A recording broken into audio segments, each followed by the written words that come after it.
Take that badge off right now. I work here as a licensed security guard, sir. I don't care what you say you are, you're wearing a fake badge in public. Officer, this is actually my company badge. Sure you are? Now, step away from that vehicle. Officer, with respect, you can verify my credentials with the company. I don't need to. Turn around, you're under arrest. Officer Andrew Walsh had been with the police department for 3 years when he made the decision that would land him in federal prison. He was 29 years old, trained specifically on private security laws, but apparently convinced that a black man with a badge couldn't possibly be legitimate. That Thursday afternoon in a shopping center parking lot, he approached Kyle Martin, a decorated security professional with 7 years of spotless service and credentials hanging in plain view. The body camera was recording. The state license was visible. The uniform bore the company logo across both shoulders. 3 witnesses would later testify that Walsh never even glanced at the evidence dangling inches from his face. What Walsh did next, ignoring those credentials, dismissing his own sergeant's corrections, and doubling down on a baseless arrest, would cost him 6 years in federal prison, his badge, and his freedom. Kyle Martin wasn't just a security guard, he was the consequence Walsh never saw coming. Kyle Martin had been doing this job for 7 years, and he was good at it. At 34, he'd earned every certification Allied Security Services offered: emergency response, conflict de-escalation, advanced security operations.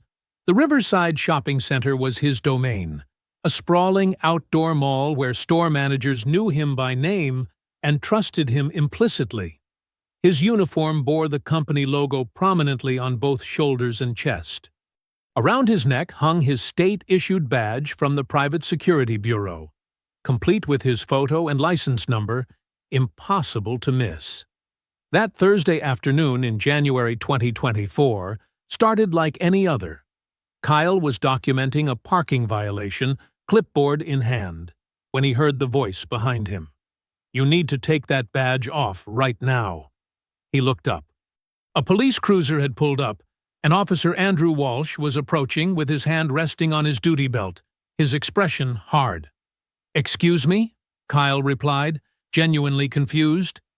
"That badge. You're impersonating a police officer. That's a felony." The words hit Kyle like cold water. He'd heard the stories.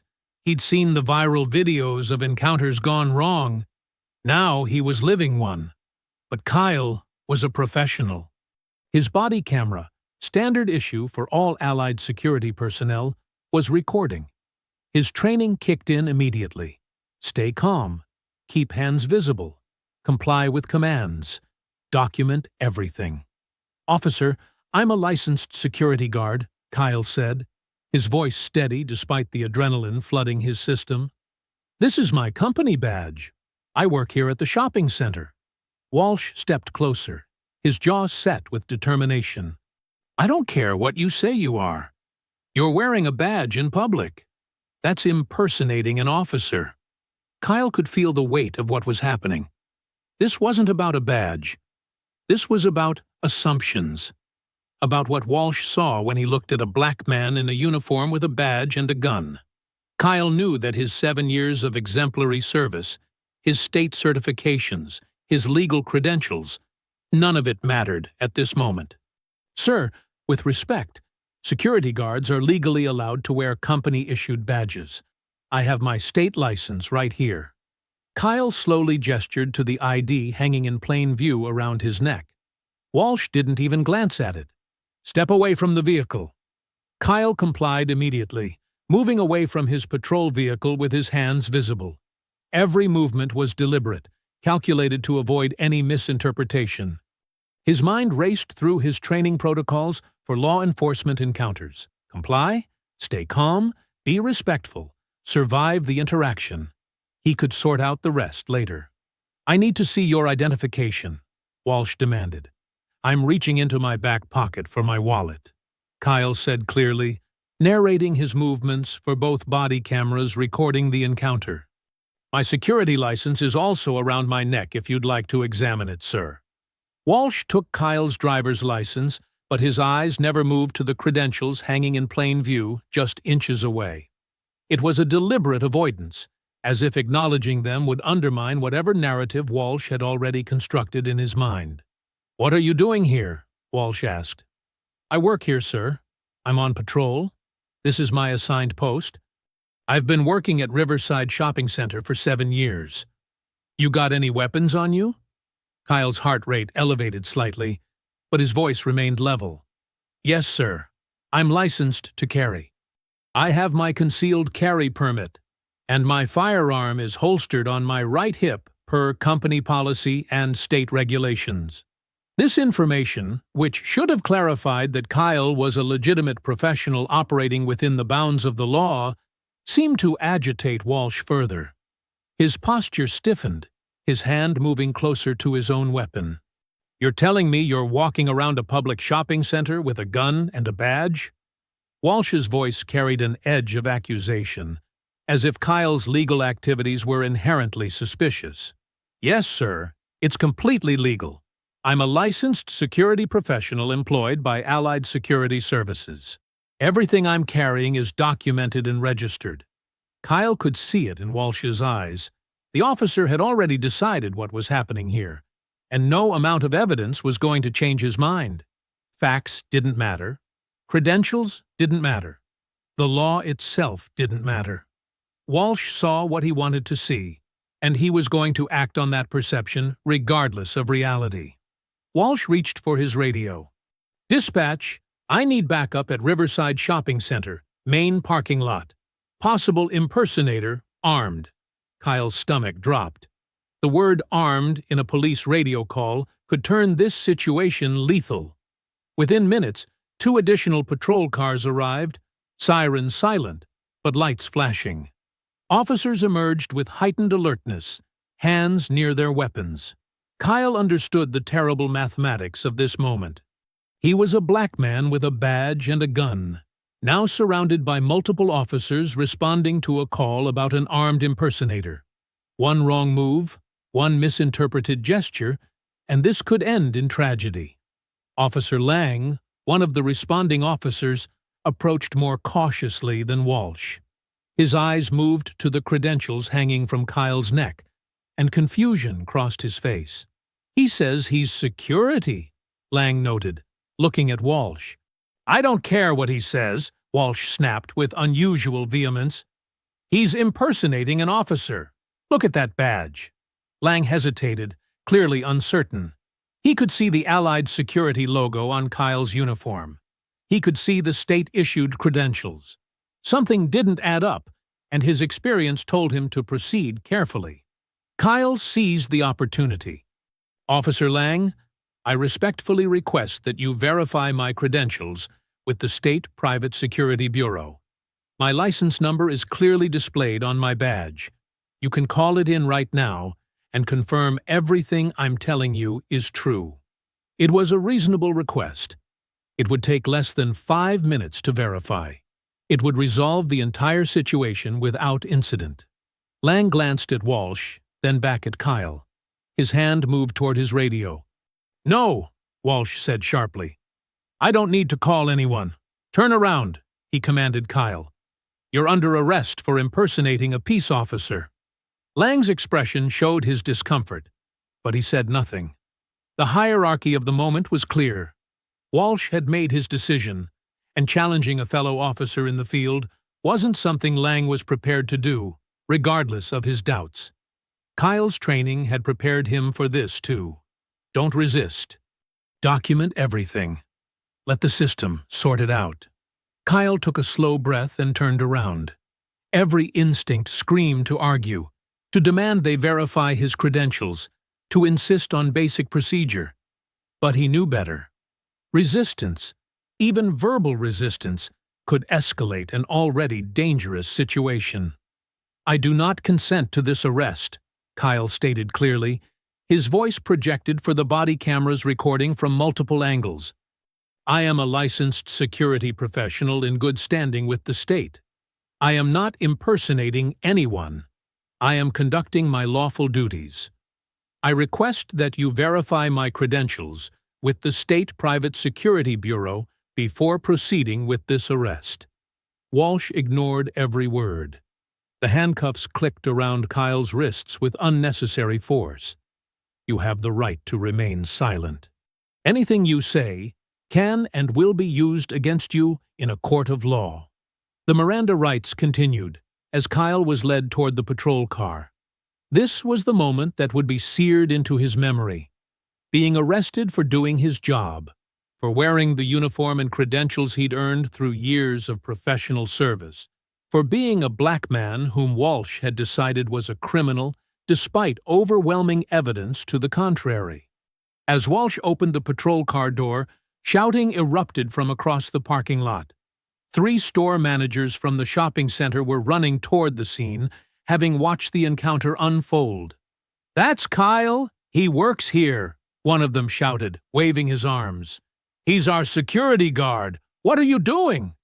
Another manager, a woman who'd known Kyle for 5 years, added desperately, "He's legitimate. He's licensed. Check his credentials." Walsh turned toward them with his hand raised. "Step back. This doesn't concern you." "Of course it concerns us. He works for us. You're arresting an innocent man." "I said step back, or you'll be arrested for interfering with a police officer." The manager stopped, helpless and horrified. Kyle met their eyes and shook his head slightly. "Don't escalate this further." He was placed in the back of the patrol car, the door slamming shut with terrible finality. As the vehicle pulled away, Kyle's body camera continued recording. The shopping center's surveillance system had captured everything. Lang's body camera had documented his hesitation and Walsh's dismissive commands. The evidence was mounting, but Kyle would spend the next several hours in a cell before anyone reviewed it. The booking area of the police station was a familiar environment for law enforcement, but foreign and humiliating for Kyle. He'd never been arrested, never even received a speeding ticket.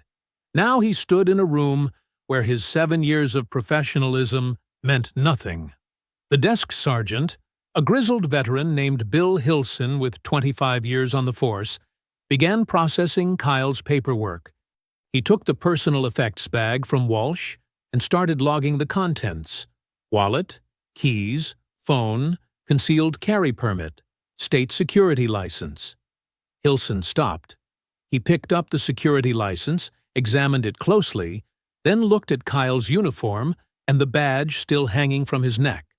His expression shifted from routine boredom to confusion, then concern. "Andrew," Hilson said slowly, "this is a licensed security guard." "He's impersonating an officer," Walsh replied, his voice tight with defensiveness. "No, he's not." Hilson's tone was flat, factual. "Security guards can wear company badges. It's legal. It's been legal for decades. He has a badge."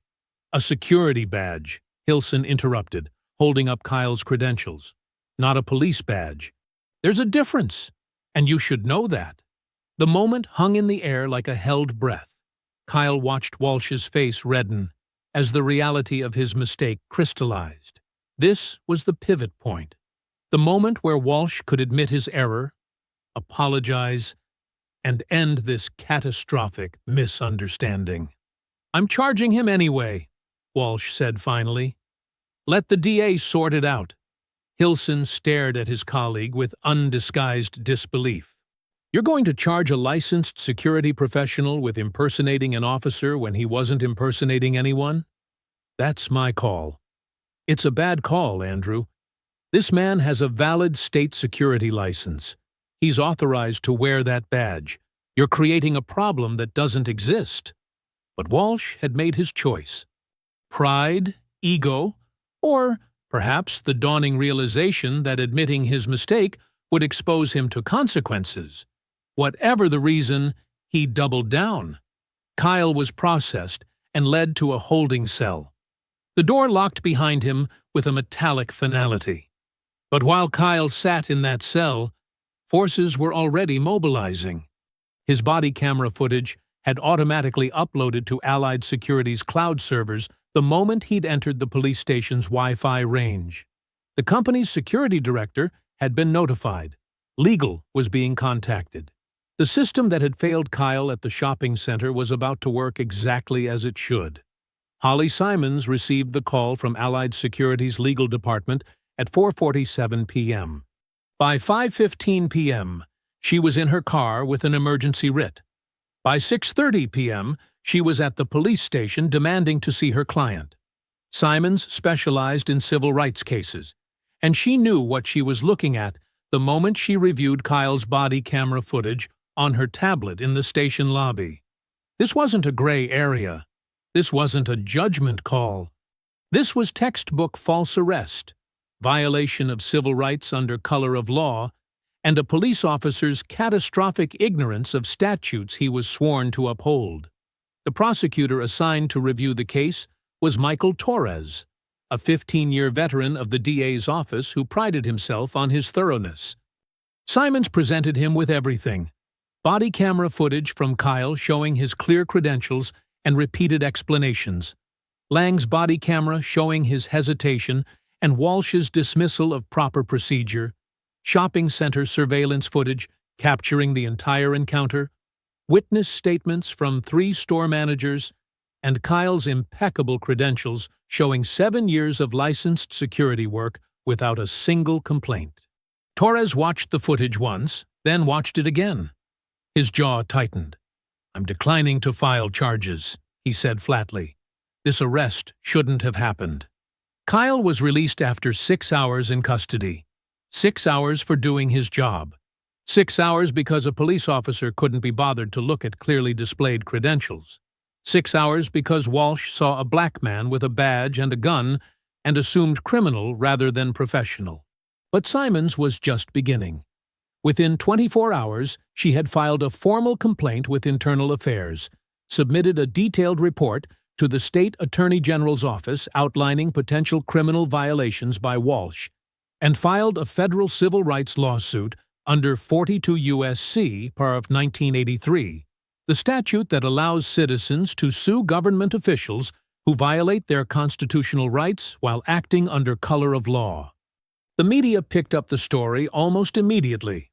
Body camera footage of a licensed security professional being arrested while in full uniform, with credentials visible for doing his legal job, was precisely the kind of story that resonated. The video went viral within hours. News stations led with it. Social media exploded with outrage. Kyle's face became the latest symbol in an ongoing national conversation about racial profiling and police misconduct.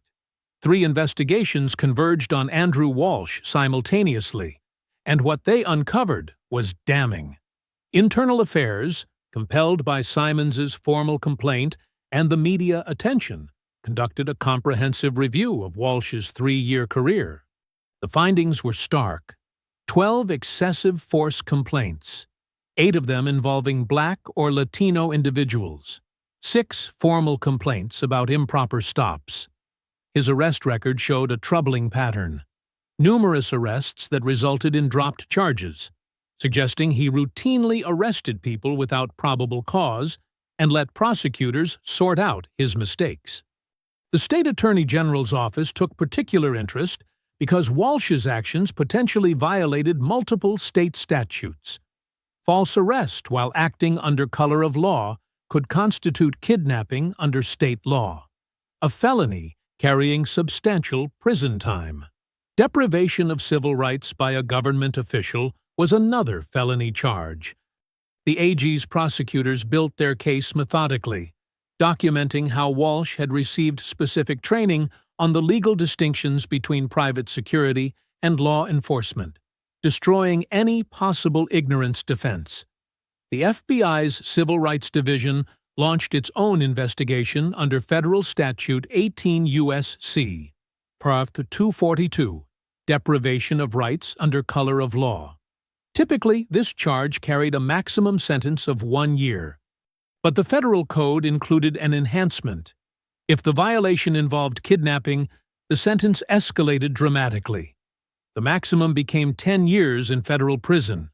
federal investigators documented everything.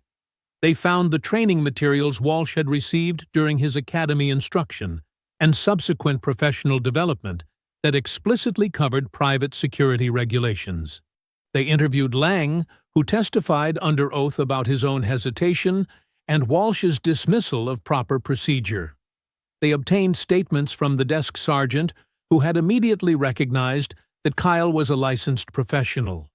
They compiled Walsh's pattern of questionable arrests and the department's previous settlements in cases involving his conduct.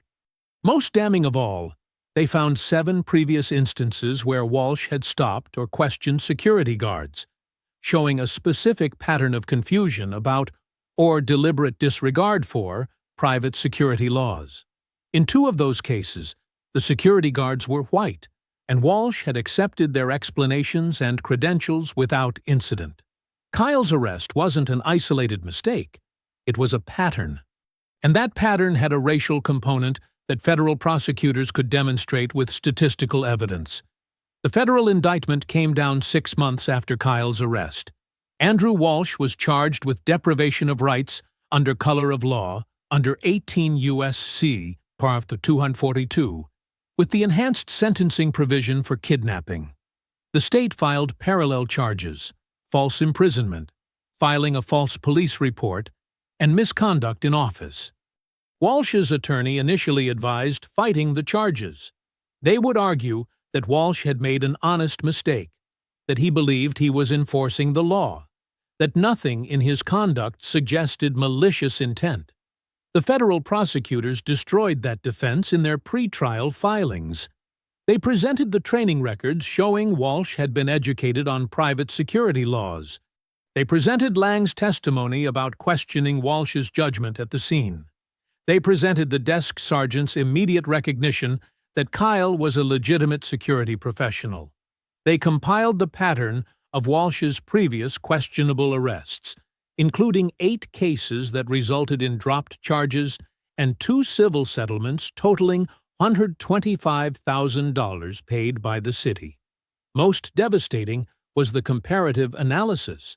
When Walsh had encountered white security guards, he'd accepted their credentials without incident. When he'd encountered Kyle, he'd refused to even look at the credentials hanging in plain view. The prosecution offered a timeline reconstruction. From the moment Walsh approached Kyle to the moment of arrest was 7 minutes. At any point during those 7 minutes, Walsh could have examined the clearly visible credentials.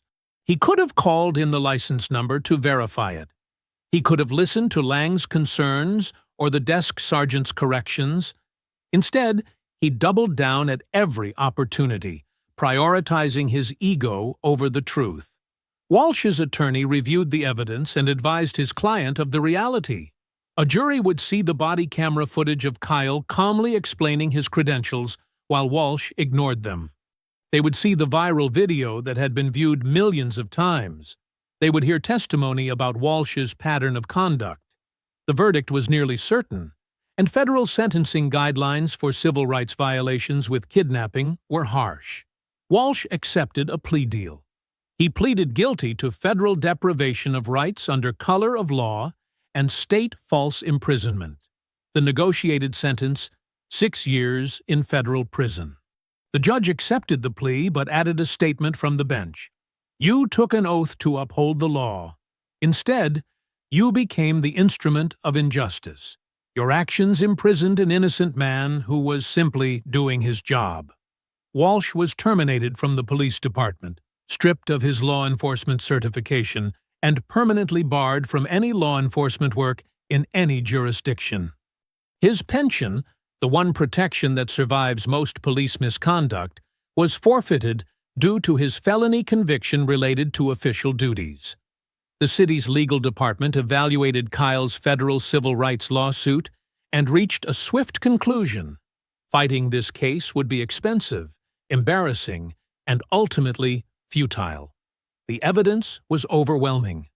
The body camera footage was devastating. A jury would award substantial damages, possibly including punitive damages against the city for Walsh's pattern of conduct. The settlement was $850,000, paid through the police department's liability insurance. But the settlement included more than money. It mandated comprehensive reforms, mandatory training for all officers on private security laws and regulations, revised protocols for officer accountability when citizens question arrests, and quarterly reviews of arrest patterns to identify potential bias. Allied Security didn't just compensate Kyle, they elevated him. He was promoted to senior training officer with a focus on developing de-escalation curricula.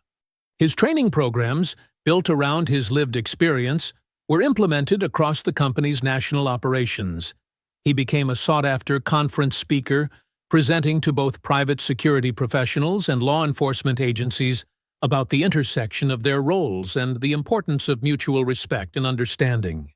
The Riverside Shopping Center, where Kyle had worked for 7 years before his illegal arrest, commissioned a mural in the security office. It featured Kyle in uniform with the caption, "Professionalism under pressure." The store managers who had rushed to his defense during the arrest testified at Walsh's sentencing hearing, describing Kyle's character, his years of exemplary service, and the injustice of his treatment. 3 states added Walsh's case to mandatory police academy curricula as a case study in what happens when officers allow ignorance, ego, and bias to override their duty to uphold the law. His name became a cautionary tale. His arrest video, a teaching tool for everything law enforcement training seeks to prevent. The contrast between the two men's trajectories was total and absolute. Kyle walked free, vindicated, elevated, and transformed into an advocate for justice. His career flourished. His voice mattered. His experience became a catalyst for meaningful reform. Andrew Walsh walked into federal prison to serve 6 years, his career destroyed, his reputation ruined, his name synonymous with the abuse of power and racial profiling. He lost his freedom, his livelihood, and his future because he couldn't be bothered to look at a badge hanging in plain sight. Justice, in the end, was served completely.